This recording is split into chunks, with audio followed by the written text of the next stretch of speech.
La division régionale de la police judiciaire du centre, sous la haute coordination de M. le délégué général à la Sûreté nationale, vient de désarticuler une combinatoire de 4 sulfureux et fiefés hors la loi, dont une femme qui s'était donnée pour prédilection criminelle d'agresser à bord de leur véhicule à usage taxi nos paisibles concitoyens en les dépossédant de tout ce qu'ils avaient par devers eux.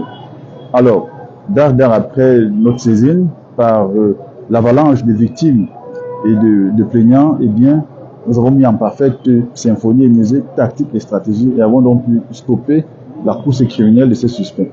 Dans leur modus operandi, il s'agissait pour eux d'introduire dans leur véhicule à usage taxi une jeune dame à l'angélisme de façade qui devait alors jouer la Mate Dolorosa et ainsi appâter, attirer, hameçonner leur victime. Une fois la victime dans le taxi, eh bien, elle sera conduite vers une destination tout à fait inconnue d'elle, où elle sera séquestrée et tenue en respect au moyen d'un couteau. Et ipso tempore, eh bien, leur famille sera contactée à l'effet d'obtenir d'elle des rançons qui poseront comme condition sine qua non pour leur libération.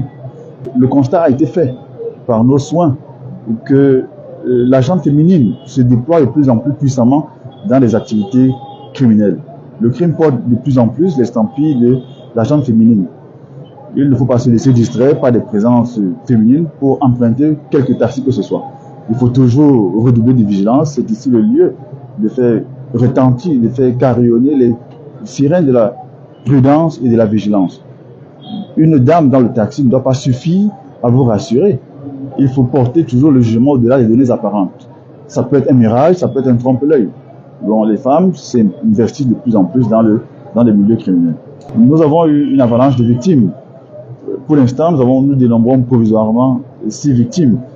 Et toutes ces victimes-là font état de ce qu'elles ont été agressées et que leur libération a été conditionnée par le versement des rançons qu'ils ont posées comme condition sine qua non.